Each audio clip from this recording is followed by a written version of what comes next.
The film is a modern day film. It's set in India as it exists today. But the reason the film is called Brahmastra is because the energies, the wisdom, the powers in the film come from ancient India. That's all I'll say right now.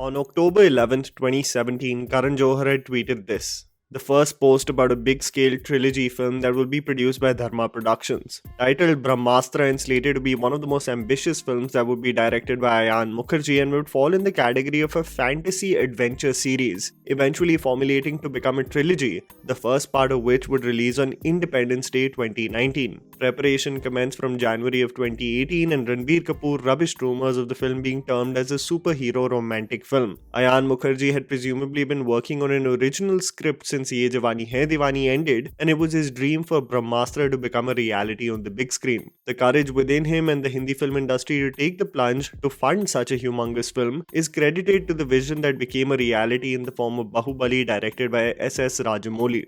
Upon the recent release of the trailer of RRR, Ayan publicly stated through an Instagram post on how much Rajamouli's vision inspired him to make sure that Brahmastra just does not become a what-if project. There was little to no knowledge about the film's storyline, which eventually led to the grapevine coming with their own connotations of what this film may be about. Will it be about ancient Hindu history? Would it integrate a modern spin to an ancient concept? With one line, Ayan made us beg for more, taking inspiration from Rumi's line, which essentially formed the core of the film: love is the bridge between you and everything. The Bollywood nerd within me started to create parallels with stories from ancient Hindu scripts. Was this going to be a live-action adaptation of some of the animated films that we've seen, taking elements maybe from Dashavatar or Arjun the Warrior Prince as well? I told myself, no, that won't be possible. Isn't Brahmastra going to be about Brahma and Lord Shiv?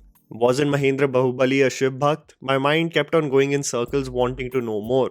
Patiently, I waited for more developments. What transpired in the future months to come can be best described as being stood up. It was as if the girl of my dreams kept on saying that she wishes to go out on a date with me, and as I would get ready and look the best for her, she would cancel just moments before the due date would come. It became such a regular feature that many people simply gave up on the project even becoming a reality in theatres. We went from an August 2019 release to Christmas of 2019, then owing to presumably VFX work, it shifted to summer of 2020 until we finally got a self-aware and hilarious video of what has become the folklore around the release date of Brahmastra. I do have a date in mind.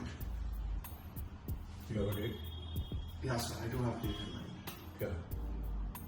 4th of December. 7 months.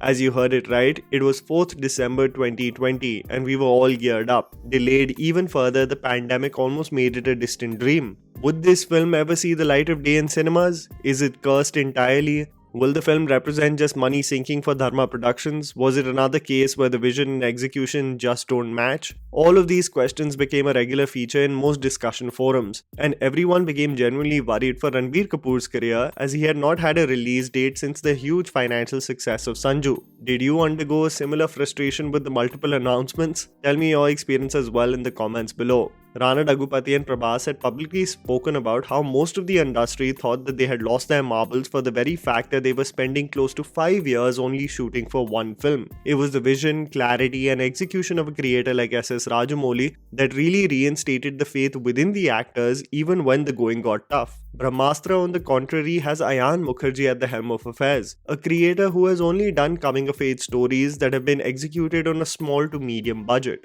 As we saw the debacle that turned out to be Kalank, which was directed by Abhishek Varman, it made it absolutely clear that the budget of films almost should not be the topic of discussion if the written material is not engaging enough. The only way Brahmastra can have the potential to be a benchmark in Hindi cinema is if its storytelling is universal and compelling enough. The scale at which it is presented just becomes a positive byproduct of it all. What do you think of the same? Can Ayan wholeheartedly be trusted as a creator to make this trilogy one that is remembered for generations to come? Are you skeptical of the same? Tell me your thoughts in the comments below as well.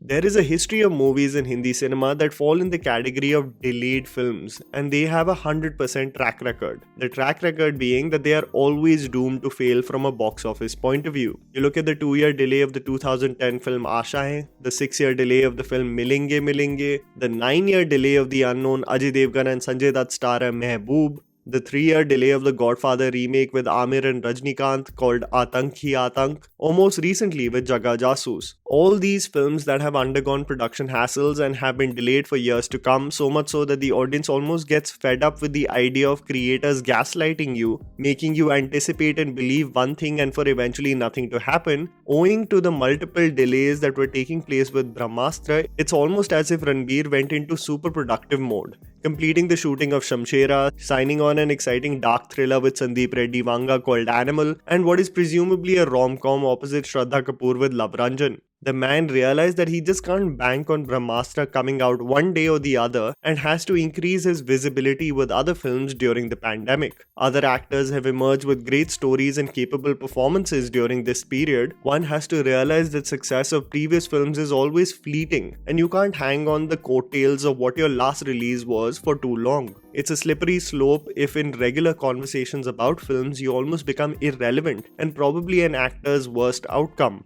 become just a memory. I don't know about all of you, but I got into a wormhole reading about the Mahabharata due to Brahmastra, especially the uncanny features that almost seem like a commentary on the present day. If you look at the History Channel series Ancient Aliens, there is an episode on Vishnu's ancient guided missiles, which actually show how the features and technology of the several astras in Mahabharata are more or less advanced or exact replicas of weapons used in modern warfare. Brahmastra is a perfect title for the movie as it showcases the contrast of creating and destroying with its very name, splitting between Brahma, who is the creator, and Astra that represents weapons. While the Brahmastra and its destruction is representative of the mushroom clouds created by nuclear bombs, leading to not a sight of a life form in the point of impact for over 12 years, its enhanced version, Brahmashira Astra, also created by Brahma, is known to annihilate planets altogether. The weapon is person-centric, which means that it can be utilized by only the chosen one, having an in-depth knowledge and capability of several facets that make him or her capable of using the powerful weapon, which I would assume will be Ranbir in the case of the film. Used in several instances of ancient Hindu history, I wonder what its role will be in the film's universe, as its connotations vary between creating as well as destroying, almost as if cut perfectly in between Brahma and Shiva. Coming to the motion poster, I just have a criticism regarding the marketing of it all. There was someone in the comments below who stated, and rightfully so this is the teaser of the motion poster, then there will be a teaser of a teaser, and then a glimpse of the trailer, and then the trailer, and then the movie. Don't we all think that the number of marketing products that are put out there for a film at this point are just reaching an overkill? With the motion poster revealed today and the announcement that the movie is going to release in all major languages on 9th of September 2022, I can only be hopeful that this is a benchmark in Hindi cinema, rather than something that we will all look at as one of those high concept and daring films that could have become legendary but was marred with so many problems behind the scenes that it could just never soar. And that was the video, guys. Write down in the comments below what are your thoughts around Brahmastra and its folklore of its release date. Please don't forget to follow me on Instagram, the handle's right in front of you. Follow me at JammyPants4. Also, please support us by smashing the like button and subscribing to our channel for weekly content ahead. Thank you for watching.